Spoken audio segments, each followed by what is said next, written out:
Assalamualaikum warahmatullahi wabarakatuh. Perkenalkan, kami dari kelompok 3 kelas 644B26.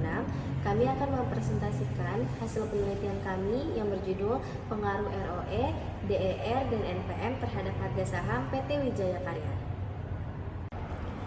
Perkenalkan, nama saya Zarika Amanda. Perkenalkan, nama saya Naila Arifah Hidayat. Nama saya Alisa Delva Zahira. Nama saya Salwa Meisa. Saya akan menjelaskan tentang PT Wijaya Karya. PT Wijaya Karya merupakan salah satu perusahaan konstruksi terbesar di Indonesia yang telah berkembang menjadi perusahaan dengan portofolio terintegrasi di bidang konstruksi, energi, industri, dan properti. Didirikan pada tahun 1960 sebagai perluasan dari Departemen Pekerjaan Umum. Wijaya Karya ini menjadi perusahaan BUMN yang terkenal memiliki kemampuan engineering, procurement, and construction atau EPC berskala nasional hingga internasional. Dengan pengalaman panjang lebih dari 60 tahun dan keberhasilan dalam berbagai proyek strategis, Wijaya Karya menunjukkan peran penting dalam pembangunan infrastruktur Indonesia. Selain itu, kinerja keuangan dan operasional perusahaan juga menjadi topik penting dalam evaluasi strategi bisnis dan investasi. Karena itulah, penelitian ini dilakukan untuk menilai kelayakan saham PT Wijaya Karya melalui analisis fundamental, khususnya dengan pendekatan return on equity. Tujuannya adalah memberikan gambaran apakah saham Wijaya Karya berada dalam kondisi yang layak untuk diinvestasikan atau tidak. Dalam penelitian ini, fokus utama kami adalah menganalisis pengaruh 3 rasio keuangan terhadap harga saham perusahaan PT Wijaya Karya. Rasio yang kami gunakan adalah Return on Equity, ROE, Debt to Equity Ratio, DER, dan Net Profit Margin, NPM. Di video ini, kami akan menjelaskan pengaruh ROE terhadap harga saham, juga menjelaskan pengaruh DER terhadap harga saham, menjelaskan pengaruh NPM terhadap harga saham, dan menganalisis pengaruh ketiga rasio secara simultan terhadap harga saham. Di sini saya akan menunjukkan bagaimana caranya kami melakukan penelitian menggunakan SPSS 25. Sekarang saya akan melakukan uji normalitas terlebih dahulu untuk uji asumsi klasik. Nah, di sini saya akan pilih filenya.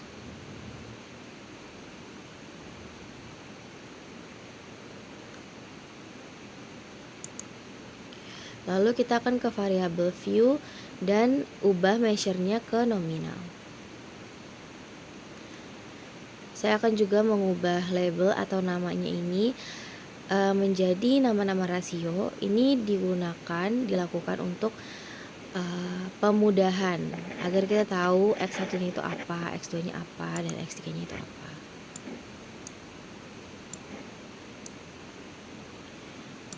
Selanjutnya, kita akan melakukan uji normalitas. Yang pertama, kita harus mengetahui nilai Kolmogorov-Smirnov itu berapa. Di sini kita langsung klik aja analyze, terus kita ke bagian non parametric test. Oke, di sini kita ambil sampel untuk di variabel Y harga saham. Oke. Nah, di sini dapat dilihat bahwa hasil nilai di output regresinya ini senilai 0,200. Di mana ini dikatakan normal karena syaratnya harus di atas 0,05. Selanjutnya dari uji normalitas ini kami akan melakukan uji visual. Ada 2 yang harus kita uji. Yang pertama itu ada uji p-plot dan juga histogram. Kita ke analyze, lalu ke regression dan linear. Nah, di sini dengan kita masukin harga saham sebagai variabel dependennya, lalu ketiga rasio ini kita masukin ke dalam variabel independen. Pada kolom statistik ini kita checklist di bagian ini ya. Lalu pada bagian plotsnya kita masukkan residual di X dan prediksinya di X. Dan checklist histogram sekaligus p-plotnya karena itu yang mau kita uji ya. Nah, di sini keluar output regresinya.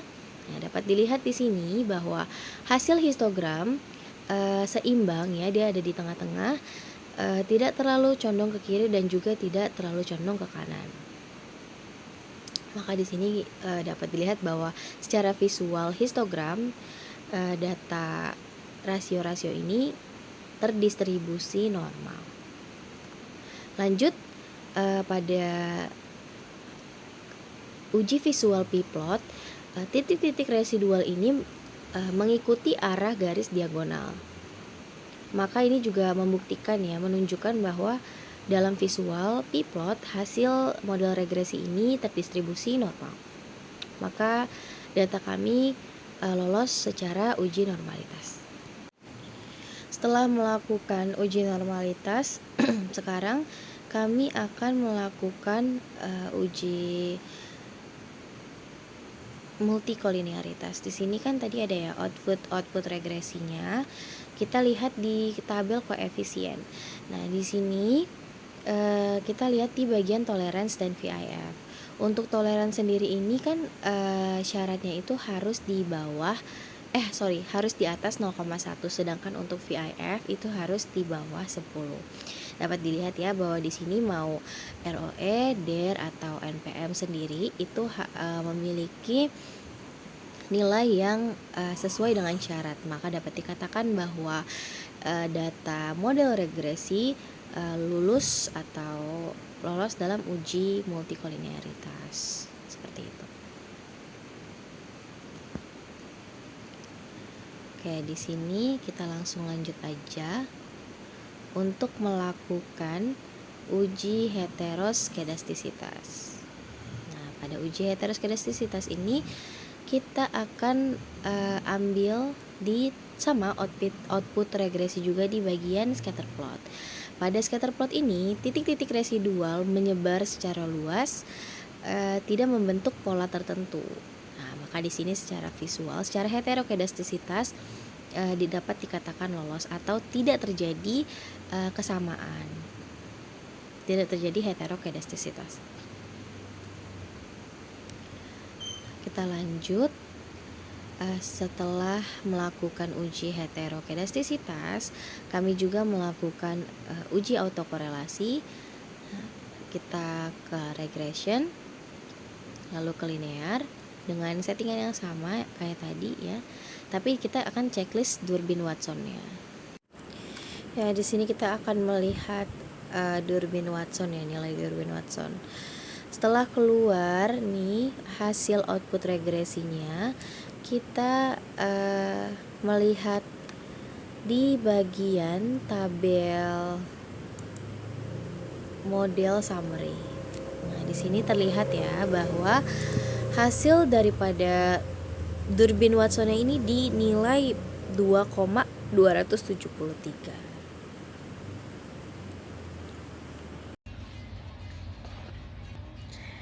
Di sini saya akan menampilkan bagaimana caranya melakukan uji signifikansi untuk melihat hasil dari uji asumsi klasik sebelumnya. Untuk melihat hasil uji T dan uji F dan juga persamaan regresi, di sini terdapat output regresi yang sudah kita lakukan sebelumnya pada uji asumsi klasik. Lalu kita masuk ke tabel koefisien untuk melihat hasil uji T. Di sini dapat dilihat bahwa nilai sig kita menggunakan data dari nilai sig di sini. Syarat untuk dikatakan variabel independen memiliki interaksi atau memiliki hubungan antara variabel independen dan variabel dependen adalah ketika hasil sig-nya di bawah 0,05. Di sini juga dapat dilihat bahwa nilai ROE ada di angka 0,061, DER 0,003, dan NPM 0,022.